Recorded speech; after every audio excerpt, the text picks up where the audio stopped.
அவருக்கு சொந்தம்னா என்னன்னா நாம் அவருடைய சொத்து. இதை வேதம் முழுக்க பார்க்குறோம். பழைய ஏற்பாட்டில் இஸ்ரவேல் ஜனங்களை தேவன் தம்முடைய சம்பத்து என்று அழைக்கிறார். இன்றைக்கு நீங்களும் நானும் தேவனுடைய சம்பத்தாக இருக்கிறோம். ஹல்லேலூயா. ஒருவேளை நம்மகிட்ட சம்பத்து இல்லாமல் இருக்கலாம், ஆனால் நாமே தேவனுக்கு சம்பத்தாக இருக்கிறோம். ஹல்லேலூயா. அதை ஒரு நாளும் மறக்கக்கூடாது. பாருங்கள், நாம் ஒருவேளை இன்றைக்கி ஏழ்மையில் கையில் காசு பணம் இல்லாதனால ஒரு மாதிரி இருக்கலாம், ஆனால் நம்முடைய மனசில் என்ன இருக்கணும்? நான் தான் என் தேவனுடைய சொத்து, நான் தான் என் தேவனுக்கு சம்பத்து, நான் அவருக்கு ரொம்ப பிடிக்கும், ஏன்னா ஒரு பெரிய பொக்கிஷம் போல் நான் அவருக்கு இருக்கிறேன்.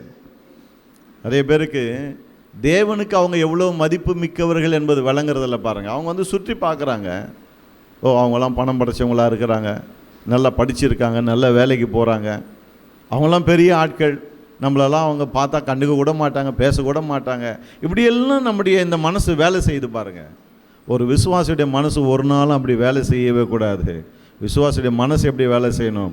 இந்த உலகத்தில் எல்லாருமே என்னை வேணான்னு சொன்னாலும் ஒருத்தர் நீ வேணும் வேணும் வேணும்னு சொல்லிகிட்டே இருக்கிறார். ஏன்னா அவருக்கு வெளியேற பெற்ற சொத்து நான். ஹல்லேலூயா. ஏன் வெளியேற பெற்ற சொத்து? எப்படி ஆன? அவருடைய ரத்தத்தை விலை கொடுத்து என்னை வாங்கியிருக்கிறார். ஆகவே நான் வெளியேற பெற்ற சொத்தாக இருக்கிறேன். ஹல்லேலூயா. நான் அவருக்கு சொந்தம். பாருங்கள், 1 பேதுரு 2ஆம் அதிகாரம் 9ஆம் வசனத்தில் அதை தான் நம்ம வாசிக்கிறோம். பேதுரு அங்கே என்ன சொல்கிறார்?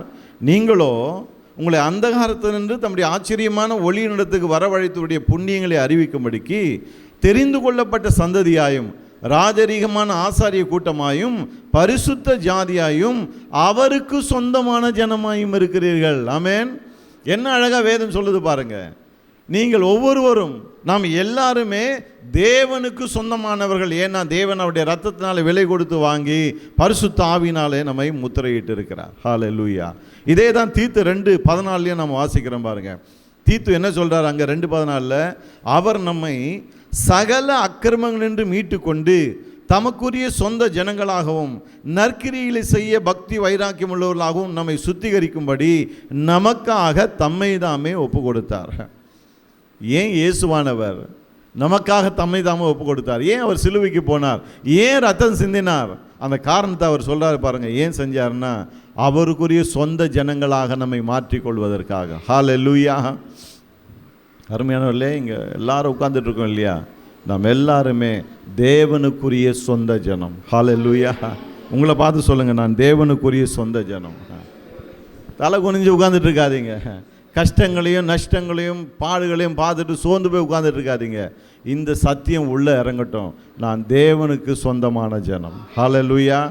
ஃபஸ்ட்டு ஸ்டெப் ஒவ்வொன்றா உள்ளே போகட்டும். அந்த சத்தியம் உள்ளே போகும்போது ஆண்டவர் சொன்னார் இல்லையா, சத்தியத்தை அறிவீர்கள், சத்தியம் உங்களை விடுதலையாக மாபெரும் விடுதலையை கொண்டு வரும். பாருங்கள், இன்றைக்கி நீங்கள் வாழ்க்கையின் சூழ்நிலையில் நினச்சி கலங்கி உட்கார்ந்துட்டு இருக்கலாம். என்னுடைய ஃப்யூச்சர் எப்படி இருக்கும், என் பிள்ளைங்களுடைய ஃப்யூச்சர் எப்படி இருக்கும், எல்லாமே ப்ளீக்காக இருக்குது, கண்ணுக்கு ஒன்றுமே நல்லா தெரியலையே, எல்லாம் பாழாக போன மாதிரி இருக்கே நீங்கள் நினைக்கலாம். ஆகவே தான் வேதத்தை வாசிக்கணும் பாருங்க, மனம் மறுரூபம் அடையணும். ஏன்னா நம்ம சுற்றி இருக்கிறதையே பார்த்துட்டு வந்தோம்னா எல்லாம் பாழாக போன மாதிரி தான் இருக்கும், எல்லாம் கெட்டு நாசமாக போன மாதிரி தான் இருக்கும். ஆனால் தேவனுடைய வார்த்தையை கவனிக்கும் போது தேவன் என்னன்னு சொல்கிறாரப்பா, நீ எனக்கு சொந்தம். நம்மக்கிட்ட ஒரு இங்கே ஜாஃப்னாவில் நான் பார்க்குற ஒரு காரியம் என்னென்னா, ரொம்ப பழமையான வண்டியை கூட அவ்வளோ சூப்பராக வச்சுருக்கிறாங்க. இங்கே மட்டும் இல்லை, வவுனியாவில் கூட பார்த்தேன். ரொம்ப ஒரு 20-25 வருஷம் பழமையான வண்டியாக இருக்கும். 4 சக்கர வாகனம் என்ன அருமையாக வச்சுருக்காங்க தெரியுமா? பளபளன்னு இருக்குது, அப்படியே நேற்று வாங்கினது போல் இருக்குது. எங்கள் ஊரில் வந்து பார்த்தீங்கன்னா அதெல்லாம் பார்த்த உடனே இந்த வண்டியில் ஏறவே கூடாதுன்னு தோணும், அந்த மாதிரி இருக்கும். ஆனால் இங்கே அவ்வளோ நல்லா வச்சுருக்காங்க. அதை பார்க்கும்போது நான் யோசித்தேன், இவ்வளோ பழமையான வண்டியை நீங்கள் இவ்வளோ பெயிண்ட் பண்ணி எல்லாம் செஞ்சு இவ்வளோ புதுசாக வச்சுருக்கீங்கன்னு சொன்னால், நான் எவ்வளோ பழசானாலும் சரி, நான் முன்ன வாழ்க்கை எப்படி இருந்தாலும் சரி, இன்றைக்கி அவருக்கு நான் சொந்தமாக இருக்கிறதுனால கர்த்தர் என்னை எப்போதும் நல்லா வச்சுருப்பார், ஃப்ரெஷ்ஷாக வச்சுருப்பார். ஹல்லேலூயா. அதை விசுவாசிக்கணும் பாருங்கள். 20 வருஷத்து வண்டியை நாம் ஃப்ரெஷ்ஷாக புதுசு மாதிரி வச்சுருக்கிறோம். ஏன் கர்த்தர் நம்ம ஃப்ரெஷ்ஷாக புதுசு மாதிரி வச்சுருக்கக்கூடாது? ஹல்லேலூயா. வைத்திருப்பார். அதை தான் நம்ம விசுவாசிக்கணும் பாருங்கள். வேதம் அதை தான் சொல்லுகிறது. பல நேரங்களில் நாம் இதெல்லாம் கவனிக்கிறது இல்லை பாருங்கள், மறந்துடுறோம். உதாரணத்துக்கு உபாகம் 28ஆம் அதிகாரம் எல்லாருக்கும் நல்லா தெரிஞ்ச பகுதி தான். 28ஆம் அதிகாரம் 1 முதல் 14 வசனங்களை வாசிங்கன்னு சொன்னால், சில அற்புதமான ஆசீர்வாதங்களை பற்றி அங்கே வேதம் பேசுகிறது. அந்த ஆசீர்வாதங்கள்லாம் யாருக்குரியவைகள்? எல்லாமே தேவனுக்கு சொந்தமான ஜனங்களுக்கு உரியவைகள். ஹல்லேலூயா. தம்முடைய ஜனங்கள் நல்லா இருக்கணும், பார்க்க பலபலன்னு இருக்கணும், பார்க்க செல்வ செழிப்போடு கூட இருக்கணும், ஆசீர்வாதமாக இருக்க வேணும். ஆவியிலே, ஆத்மாவிலே, சரீரத்தில், குடும்ப வாழ்க்கையில், பொருளாதாரத்தில், எல்லாத்துலேயும் அப்படியே லிட்டரலாக ஷைன் பண்ணணும்னு கர்த்தர் விரும்புகிறார் பாருங்க. அதனுடைய சாராம்சத்தை தான் 28ஆம் அதிகாரம் 1-14 வரைக்கும் நம்ம வாசிக்கிறோம். தேவ ஜனங்கள் எப்படி இருக்கணும்னு கர்த்தர் விரும்புகிறார். டைம் கிடைக்கும் போது அந்த அதிகாரத்தை, அந்த 1 முதல் 14 வசனங்களை எடுத்து நீங்கள் வாசித்து பாருங்கள். கர்த்தர் சில அற்புதமான காரியங்களை நமக்கு சொல்லுகிறார். அங்கே தான் வாசிக்கிறோம் இல்லையா, உனக்கு விரோதமாய் ஒரு வழியாய் வருவார்கள், 7 வழியாய் ஓடி போவார்கள். நீ கடன் வாங்காத இருப்ப, அநேக ஜாதிகளுக்கு கடன் கொடுப்பாய். ஏற்ற காலத்தில் கர்த்தர் உன் தேசத்தில் மழையை பெய்ய பண்ணுவார். இதெல்லாம் ஏன் சொல்லுகிறார்? அந்த நீ உன் என்று திரும்ப திரும்ப வருகிறது. அது காரணம் என்னென்னா, அவர்கள்லாம் தேவனுடைய சொந்த ஜனங்கள். தேவனுடைய சொந்த ஜனங்கள் இப்படி தான் இருக்கணும்னு கர்த்தர் விரும்புகிறார். ஹல்லேலூயா. அதை நாம் விசுவாசிக்கணும் பாருங்கள்.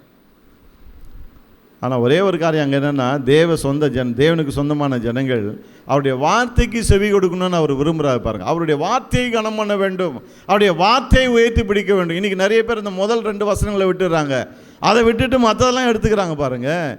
கர்த்தர் நம்மகிட்ட விரும்புகிற ஒரே ஒரு காரியம் என்ன?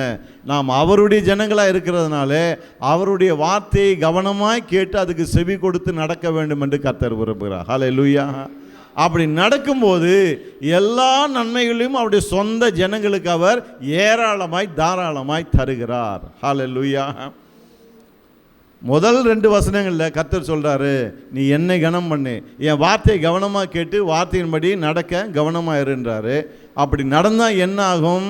அதை தான் 13-14 சொல்கிறார். என்ன? நீ கீழாக இல்லாமல் மேலாக இருப்பாய், வாளாக இல்லாமல் தலையாக இருப்பாய். எந்தெந்த விஷயத்தில் அப்படி இருப்ப? அதுதான் முந்தின வசனங்களில் சொல்கிறார். எதிரி வந்தான்னா நீ வாளாக இருக்க மாட்டே, நீ தலையாக இருப்ப. ஹல்லேலூயா. அப்படின்னா என்ன அர்த்தம்? எதிரி வாழை போல இருக்கிறான், நம்ம தலையை போல இருக்கான், அவனை நசுக்கி போடுவோம். ஆகவே தான் சொல்கிறார், ஒரு வழியாய் வருகிறவன் 7 வழியாய் ஓடி போவான். வாளாக இருப்பாய், வாளாக இருக்க மாட்டாய், தலையாக இருப்பாய் அப்படின்றாரு. நீ கீழே இருக்க மாட்டே, மேலே இருப்பா அப்படின்னு சொல்கிறாரு. எதில் கீழே இருக்க மாட்டேன்? இன்றைக்கி உலகத்தில் ஒரு விதத்தில் பார்த்தீங்கன்னா 2 கிளாஸ் இருக்குது. அது எக்கனாமிக்ஸில் சொல்லுவாங்க, த ஹேவ்ஸ் அண்ட் ஹேவ் நாட்ஸ் அப்படின்னாங்க. இருக்கிறவங்க, இல்லாதவங்க. கர்த்தர் தம்முடைய பிள்ளைகள் எப்படி இருக்கணும்னு விரும்புகிறாரு? 28ஆம் அதிகாரம் 1-14 எப்படி சொல்லுகிறது? நீ கடன் வாங்க மாட்ட அநேக ஜாதிகளுக்கு. அப்போ நீங்கள் ஹேவ்ஸா ஹேவ் நாட்ஸா? உள்ளவர்களா இல்லாதவர்களா? ஆமேன். கர்த்தர் தம்முடைய பிள்ளைகளை அப்படி தான் பார்க்குறாரு பாருங்கள். அவருக்கு சொந்தமான ஜனம் எப்படி இருக்கணுமா? உள்ளவர்களாக இருக்க வேண்டும். ஆமேன். நீங்கள் இல்லை இல்லை இல்லை இல்லைன்னு பார்த்துட்டு இருக்கிறீங்க. கர்த்தர் என்ன சொல்கிறாருப்பா? நீ உள்ளவனாக இரு. இப்போ ஒருவேளை கையில் ஒன்றும் இல்லாமல் இருக்கலாம், பாக்கெட்டில் ஒன்றும் இல்லாமல் இருக்கலாம், அக்கௌண்ட்டில் ஒன்றும் இல்லாதவனாக இருக்கலாம். ஆனால் என் வார்த்தையை உள்ளே கொண்டு போ. என் வார்த்தை என்ன சொல்லுகிறது? நீ அநேக ஜாதிகளுக்கு கடன் கொடுப்பாய். அதுக்கு ஸ்டெப்பிங் ஸ்டோன் முதல்ல ஒரு ஆள் கொடுக்கணும். இருக்கீங்களா இல்லையா? அவனை பார்க்கும்போது அவன் கடன் கேட்பான்னு நம்ம ஓடி ஒழியக்கூடாது. எத்தனை பேர் இருக்கீங்க? விளங்குதா உங்களுக்கு? கர்த்தர் நம்மளை எப்படி வைக்கணும்னு விரும்புகிறாரு? அநேக ஜாதிகளுக்கு. வெறும் கடன் கொடுப்போம் இல்லை, அநேக ஜாதிகளுக்கு கடன். அப்போ எங்கேயாவது ஒரு இடத்துல ஆரம்பிக்கணுமே. எங்கேயாவது ஆரம்பிங்க. கடன் கொடுக்க விருப்பம் இல்லையா? ஃப்ரீயாக கொடுங்க. ஹல்லேலூயா. கர்த்தர் கொடுத்துருக்கிறார். நான் கடன் கொடுக்க வரும்ல, ஃப்ரீயாக கொடுக்குறேன். செஞ்சு பாருங்கள். அநேகருக்கு கொடுக்கும்படி கர்த்தர் உங்களை ஆசீர்வதித்து உயர்த்துவார். ஹல்லேலூயா. ரகசியமே அங்கே தான் பாருங்கள். அவருடைய ஜனங்க அப்படி தான் இருக்கணும்னு கர்த்தர் விரும்புகிறார். ஆகவே தான் அந்த உபாகம் 28:1-14 ரொம்ப முக்கியம். இப்படி நல்லா இருக்கிறதுக்கு காரணம் என்னன்னு சொன்னால் மழை. தண்ணி இல்லாமல் இந்த உலகத்தில் ஒன்றுமே பண்ண முடியாது பாருங்க. அப்போ கர்த்தர் என்ன பண்ணுகிறார்? ஏற்ற காலத்தில் நம்முடைய தேசத்தில் மழை பெய்யும்படி செய்கிறார். ஹல்லேலூயா. சிலர் பார்த்து நம்ம சொல்கிறோம் இல்லையா, சில வயிறு எறிவாங்க, பார்த்துருக்கீங்களா? அவனுக்கு என்னப்பா, அவன் காட்டில் மழை பெய்யுது, அவன் ஜாலியாக இருக்கிறான் அப்படின்வாங்க. கர்த்தர் அதையே தான் இங்கே சொல்கிறாரு. அவன் காட்டில் மழை பெய்யுதுன்னு சொல்லிட்டு இருக்காத, நீ ஏன் ஜனமாக இருக்கிறதுனால உன் காட்டில் மழை பெய்யும் என்று சொல்லுகிறார். ஹல்லேலூயா. எத்தனை பேர் அதை விசுவாசிக்கிறீங்க? தேவனுக்கு சொந்த ஜனம்னா சும்மா ஒன்றும் கிடையாதுங்க. அவருக்கு சொந்தமான ஜனம் ஒரு குறிப்பிட்ட விதத்தில் இருக்க வேண்டும் என்று கர்த்தர் விரும்புகிறார். அந்த குறிப்பிட்ட விதத்தை அடைகிற வரையில் நாம் அதில் உறுதியாக இருக்க வேண்டும். ஹல்லேலூயா. இன்னி சூழ்நிலையே பார்த்துட்டு இருக்காதீங்க. கர்த்தர் சொல்றாருப்பா, நீ என்னுடைய ஜனம், நீ எனக்கு சொந்தமான ஜனம், நீ இப்படி தான் நான் இருக்கணும்னு நான் விரும்புகிறேன். ஆகவே நான் விரும்பினது போலே நீ இரு. பல நேரங்களில் ஏன் பல காரியங்கள் வசனத்தில் சொல்லியிருந்தும் நம்முடைய வாழ்க்கையில் நடக்க மாட்டேங்குதுன்னா, ஆண்டவர் அதை நமக்காக விரும்புகிறார், ஆனால் நாம் நமக்காக அதை விரும்புறது கிடையாது. சொல்லுது விளங்குதா உங்களுக்கு? கர்த்தர் அதை விரும்புகிறார். நீ கீழே இருக்கக்கூடாது, மேலே இருக்கணும், வாளாக இருக்கக்கூடாது, தலையாக இருக்கணும்னு கர்த்தர் விரும்புகிறார். ஆனால் கர்த்தர் விரும்புகிறத நாம் விரும்புவது கிடையாது. நமக்கு என்னென்னா, இருக்கிற வரைக்கும் அப்படியே வாழ்ந்துட்டு போயிடுறோங்க. இந்த பிரச்சனை ஓயவே மாட்டேங்குது, இந்த பிரச்சனைக்கு தீர்வு வருமானு தெரியல, வயசாகிடுச்சு, டைம் நெருங்கிடுச்சு, காடு வாவான்னு வீடு போணுது, சரி வாழ்ந்து தொலைகிறேன், என்ன பண்ணுறது, இதுக்கெல்லாம் விமோசனமே கிடைக்கிற மாதிரி தெரியலன்னு. அப்படி கிடையாது. தேவனுக்கு சொந்தமான ஜனங்கள் வித்தியாசமானவர்கள். ஹல்லேலூயா.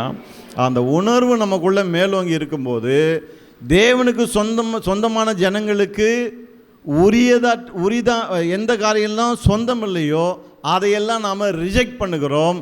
எதெல்லாம் நமக்கு சொந்தமாக இருக்கிறதோ அதை எல்லாவற்றையும் நாம் பெற்றுக்கொள்ளுகிறோம். ஹல்லேலூயா. விசுவாசிக்க ஆரம்பிக்கிறோம். அதான் ரொம்ப முக்கியம் பாருங்கள். விசுவாசிக்கும் போது தான் எல்லாவற்றையும் பெற்றுக்கொள்ள முடிகிறது. அப்போ நான் தேவனுக்கு சொந்தமானவன் என்கிற அந்த உணர்வு நமக்குள்ளே மேலோங்கி நின்றாதான் இந்த ஆசீர்வாதங்களை பெற்று நாம் அனுபவிக்க முடியும். சரி, நிறைய பேருக்குள்ள நான் தேவனுக்கு சொந்தம் என்கிற அந்த உணர்வு மேலோங்கி நிற்கிறது இல்லை. சொன்னேன் இல்லையா, அந்த உணர்வு மேலோங்கணும்னு சொல்லிட்டு. ஏன் அந்த உணர்வு மேலோங்கிறது கிடையாது? ரொம்ப முக்கியமான ஒரு காரியம், அதை கொஞ்சம் கவனிப்போம். ஏன் அந்த உணர்வு இல்லை? நான் தேவனுக்கு சொந்தம், நான் பரிசுத்த ஆவியினால் முத்திரிக்கப்பட்டு இருக்கிறேன், ஏன் அந்த உணர்வு மேலோங்குதுன்னா, ரெண்டு முக்கிய காரணங்கள் இருக்குது. நிறைய காரணங்கள் இருக்குது, ஆனால் ரெண்டு முக்கிய காரணங்களை கவனிப்போம். ஒன்று என்னன்னு சொன்னால், there is no physical evidence of being sealed with the Holy Spirit. நீங்கள் பரிசுத்த ஆவியினால் முத்திரிக்கப்பட்டு இருக்கிறீர்கள் என்பதற்கு கண்ணால் காணக்கூடிய விதத்தில் ஆதாரம் இல்லை. எத்தனை பேருக்கு நான் சொல்ல காரியம் விளங்குது? ஒரு கார் இருக்குன்னு சொன்னால், அந்த கார் எனக்கு சொந்தம் என்பதற்கு ஆர்சி புக் இருக்கிறது இல்லையா? ஒரு இருசக்கர வாகனம் எனக்கு சொந்தம்னு சொன்னால் அது எனக்கு சொந்தம் என்பதை காண்பிக்க ஒரு ஆர்சி புக் இருக்குது. ஒரு காணி இருக்குது, ஒரு வீடு இருக்குது, அது எனக்கு சொந்தம் என்பதை நிரூபிப்பதற்கு அதை கேட்ட எங்கள் ஊரில் பட்டான்னு சொல்லுவாங்க. இங்கே அது எனக்கு என்ன சொல்லுவீங்கன்னு எனக்கு தெரியல.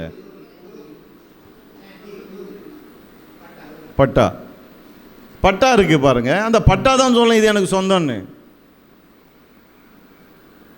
அப்போது எல்லாத்துக்கும் ஒரு ஆதாரம் இருக்குது பாருங்கள். ஆனால் பரிசுத்தாவினால் தேவன் நம்மை முத்திரையிட்டார் என்று வேதம் சொல்லும்போது அதுக்கு ஃபிசிக்கல் எவிடன்ஸ் கிடையாது. அதை நாம் விசுவாசிக்க வேண்டியதாக இருக்கிறது. எத்தனை பேர் ஆமென் சொல்லுங்க? ஆமென்.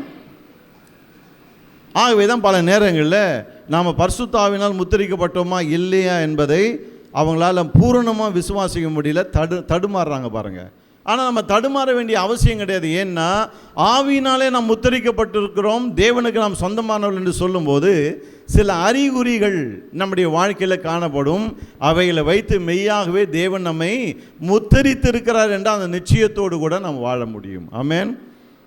இது கண்ணால் பார்க்க முடியாது, ஆனால் அந்த அறிகுறிகளை வைத்து நம்ம நிச்சயமாக அறிந்து கொள்ளலாம். ஒரு அறிகுறி, முதலாவது அறிகுறி நமக்கு நிச்சயத்தை கொடுக்கிறது என்னன்னு சொன்னால், தேவனுடைய வார்த்தை. தேவனுடைய வார்த்தை. இயேசு கிறிஸ்துவுக்கு உங்கள் உள்ளத்தை கொடுக்குறீங்களா? இயேசுவே என் உள்ளத்தில் வாரும், என் ஆண்டவராய் ரட்சகராய் இரும் நீங்கள் சொல்லியிருக்கீங்களா? அப்படின்னா நீங்கள் ரட்சிக்கப்பட்டீங்க, நீங்கள் தேவனுக்கு சொந்தமானவர்கள் என்பதை வேத வசனம் உறுதிப்படுத்துகிறது. இதுக்கு மேலான உறுதி உங்களுக்கு அவசியமே கிடையாது. எத்தனை பேர் ஆமென் சொல்கிறீங்க? ஹல்லேலூயா. அது ஒன்று போதும். 1000 பேர் நீ ரட்சிக்கப்படலப்பா, உன்னை பார்த்தா ரட்சிக்கப்பட்ட மாதிரியே தெரியல, உனக்குள்ள ஆவியான இருக்கிற மாதிரி தெரியல, உனக்குள்ள முத்திரை இருக்கிற மாதிரி தெரியலன்னா கூட பரவாயில்ல, உள்ளத்தை ஆண்டவருக்கு கொடுத்துருக்கீங்களா? அது ஒன்று போதும்.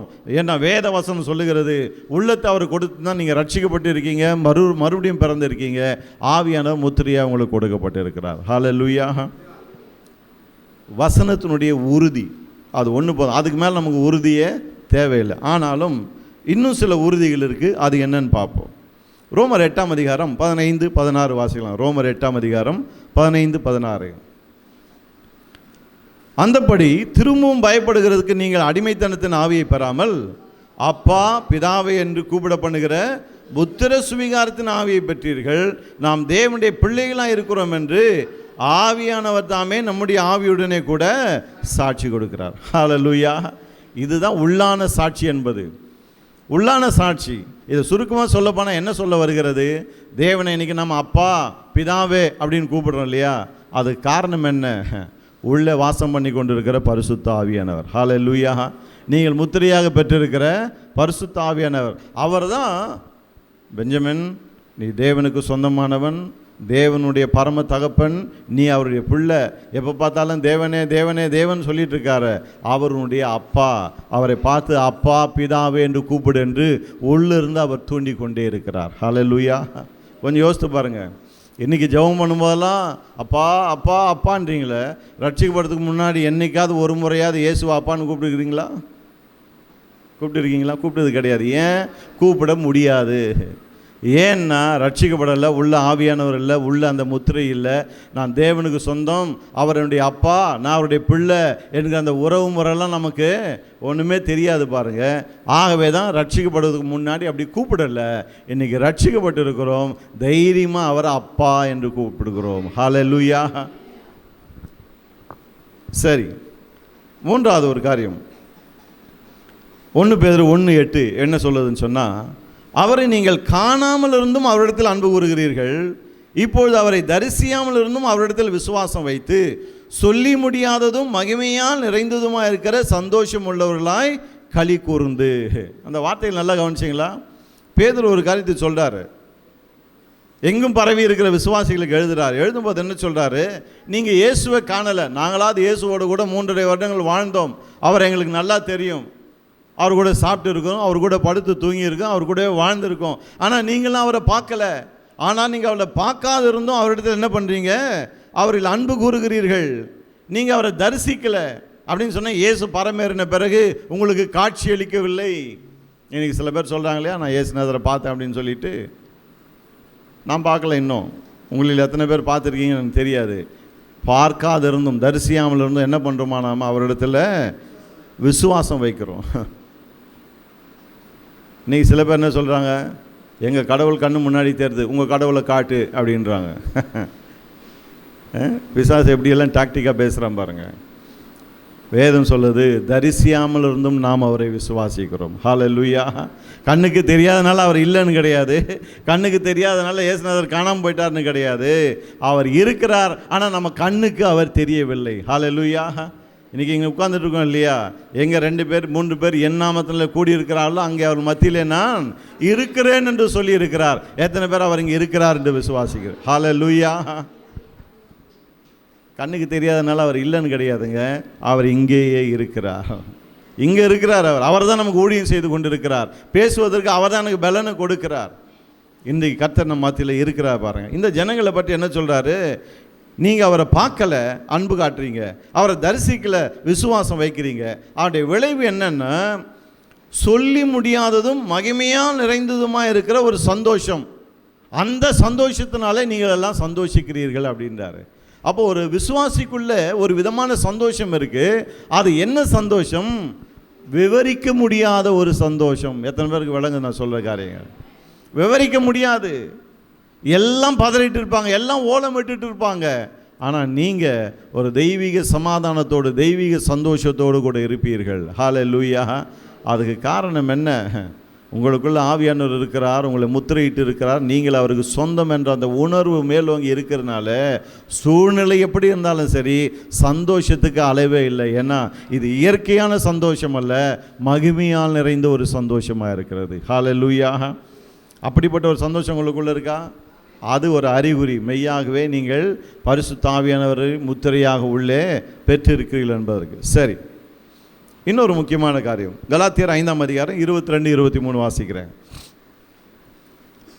ஆவியின் கனியோ அன்பு, சந்தோஷம், சமாதானம், நீடிய பொறுமை, தயவு, நற்குணம், விசுவாசம், சாந்தம், இச்சை அடக்கம். இதெல்லாம் இந்த ஃப்ரூட் ஆஃப் த ஸ்பிரிட் என்று ஆங்கிலத்தில் வருது பாருங்கள். ஆவியின் கனி. அப்போ ஒரு மனுஷனுடைய, ஒரு விசுவாசியுடைய வாழ்க்கையில் இந்த கனியை நாம் பார்க்கும்போது நாம் புரிந்து கொள்ளலாம், ஆவியானவர் இவனுக்குள்ளே வாசம் பண்ணி கொண்டு இருக்கிறார். ஏன்னா அவர் உள்ளே இருந்து வாசம் பண்ணுகிறதுனால தான் நம்முடைய சுவாபத்தையே அவர் மாற்றுகிறார்.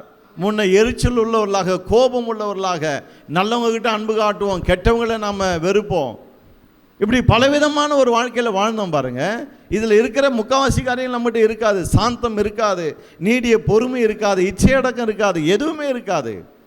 ஆனால் இன்றைக்கு இயேசுவுக்கு நம்முடைய உள்ளத்தை கொடுத்த பிறகு நம்முடைய குணம் மாறிக்கொண்டிருக்கு. ஒருவேளை நீங்கள் கோவப்படலாம், சாந்தம் இல்லாமல் இருக்கலாம், ஆனால் கொஞ்சம் பாருங்கள், முன்ன காட்டிலும் இப்போ எவ்வளோ மாறி இருப்பீங்க. ஆமேன். எத்தனை பேர் நம்புறீங்க? இதெல்லாம் வெறும் ஏட்டு சுரக்காயில் பாருங்கள்.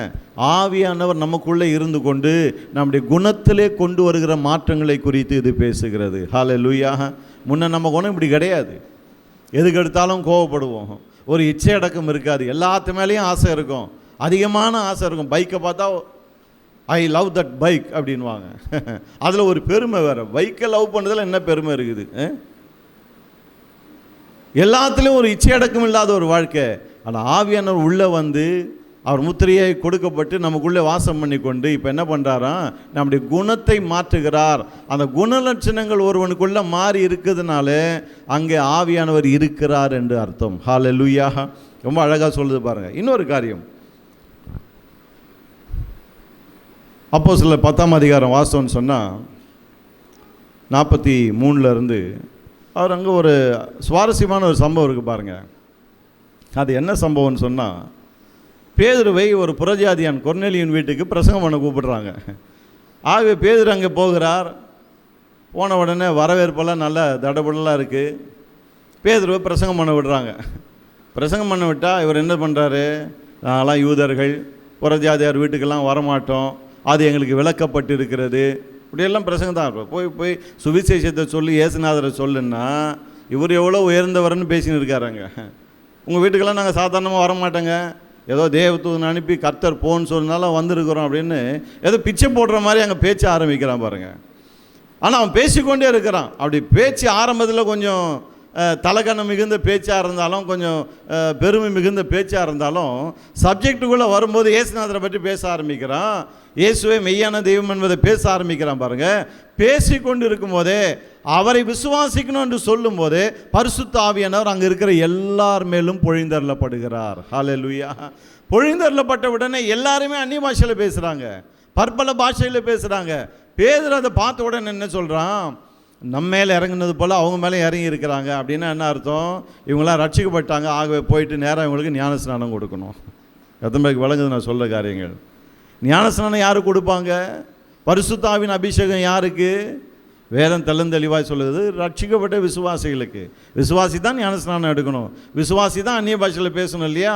இவங்களுக்குள்ளே எதுவுமே நடந்த மாதிரி தெரியல. பேதுரு அழைப்பு கொடுக்கல, யாரெல்லாம் இயேசு ஏற்றுக்கொள்கிறீங்க எல்லாம் கையை உயர்த்துங்க, முன்னாடி வாங்க, இந்த பாவாரிக்கையும் ஜெபத்தை செய்யுங்க, இதெல்லாம் ஒன்றுமே இல்லை பாருங்கள். வசனத்தை கேட்டுகிட்டே இருக்கிறாங்க, ஆவியானவர் பொழிந்தருளப்படுகிறார். அதை பார்த்த உடனே அவன் புரிஞ்சுக்கிட்டான், இவங்களாம் ரட்சிக்கப்பட்டாங்க.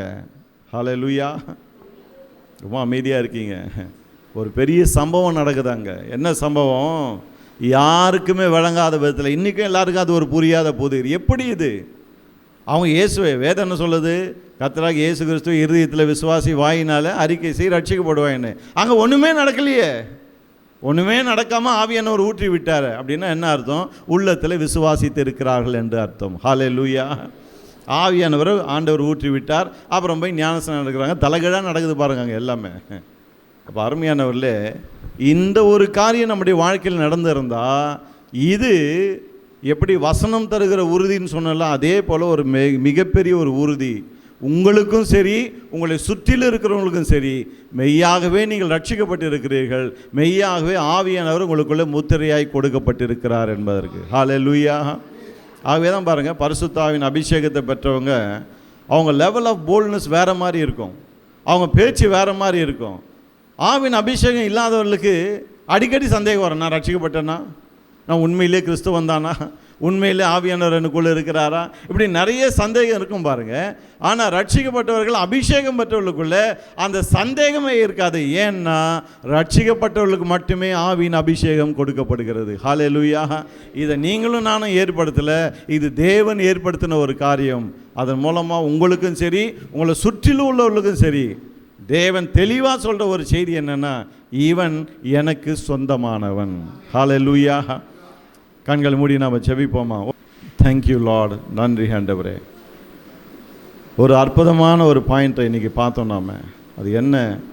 நாம் தேவனுக்கு சொந்தமானவர்கள். நாம் தேவனுக்கு சொந்தமானவர்கள். உங்களுக்குள்ளே ஏதாவது சந்தேகம் இருக்கா? தேவனுக்கு சொந்தமா? நிறைய பேர் சொல்லிகிட்டு இருக்கீங்க, ஆண்டவரே நமக்கு சொந்தமாக இருந்தால் ஏன் ஆண்டவரே என் வாழ்க்கையில் இவ்வளோ பிரச்சனைகள், ஏன் எனக்கு இவ்வளோ கஷ்டம்? அதான் சொன்னேன், கஷ்டத்தையே பார்த்துட்ருக்கீங்க. அவருக்கு சொந்தமான ஜனங்கள் எப்படி இருப்பாங்கன்னு பாருங்கள். ஹல்லேலூயா. உள்ளத்தை திறந்து கொடுங்க, வார்த்தைக்கு உள்ளத்தை திறந்து கொடுங்க. உள்ளத்தை திறக்கும் போது தான் வார்த்தை உள்ளே வர முடியும். ஆண்டவர் சொல்கிறார், இதோ வாசற்படியில் நின்று தட்டி கொண்டு இருக்கிறேன். வாசற்படியில் நின்று தட்டி கொண்டு அவர் தட்டிகிட்டே இருப்பார். வசனம் வந்து தட்டி கொண்டே இருக்கும். என்றைக்கு உள்ளத்தை திறக்கீங்களோ அப்போ தான் அது உள்ளே பிரவேசிக்க முடியும். நம்முடைய உள்ளம் வரப்பு மாதிரி இருந்துன்னு சொன்னால், போய் விதை அங்கே விழும்போது பிசாசு உடனே தூக்கிட்டு போயிடுறான் பாருங்கள். இல்லை, உள்ளம் மாற வேண்டும். வரப்பு மாதிரி இருக்கக்கூடாது, வரப்பு மாதிரி இருக்கக்கூடாது. இன்றைக்கி உள்ளத்தை அவருக்கு திறந்து கொடுங்கள். ஆண்டவரே, இன்றைக்கி இந்த செஷனில் என்னோடு கூட பேசுனீங்க, தொடர்ந்து நான் கேட்டு அதை புரிந்து கொள்ள எனக்கு உதவி செய்யும். உங்களுடைய வார்த்தைக்கு என் உள்ளத்தை நான் திறந்து கொடுக்கிறேன். ஆண்டவரே, நான் உமக்கு சொந்தமான ஜனம். நான் எப்படி வாழ வேண்டும் என்று நீங்கள் விரும்புகிறீங்களோ அதே போல் இந்த உலகத்தில் நான் வாழ விரும்புகிறேன். என்னை மாற்றும் உடைய வார்த்தை எனக்குள்ளே வரட்டும், புரட்சிகரமான மாற்றத்தை உண்டு பண்ணட்டும் என்று நீங்கள் கேளுங்க அவர்கிட்ட. ஹல்லேலூயா. Thank you lord. நன்றி ஆண்டவரே, உமக்கு நன்றி அப்பா, உமக்கு நன்றி. ஒவ்வொருவரோடு நீர் இடைப்படுகிறதுக்காக உமக்கு ஸ்தோத்திரம். பரிசுத்த ஆவியானவர் உள்ளங்களை திறக்கிறதுக்காக ஸ்தோத்திரம். ஆவியானவர் மனக்கண்களை திறக்கிறதுக்காக உமக்கு ஸ்தோத்திரம். ஆண்டவரே, உம்முடைய வசனம் நல்ல நிலத்தில் போய் விழுகிறதுக்காக ஸ்தோத்திரம். உம்முடைய வசனம் நல்ல நிலத்தில் விழுகிறதுக்காக ஸ்தோத்திரம். நன்றி ஆண்டவரே, நன்றி. தொடர்ந்து எங்களுக்கு ஊழியம் செய்வீராக. இயேசுவின் நாமத்தில் ஜெபிக்கிறோம் நல்ல பிதாவே, ஆமென்.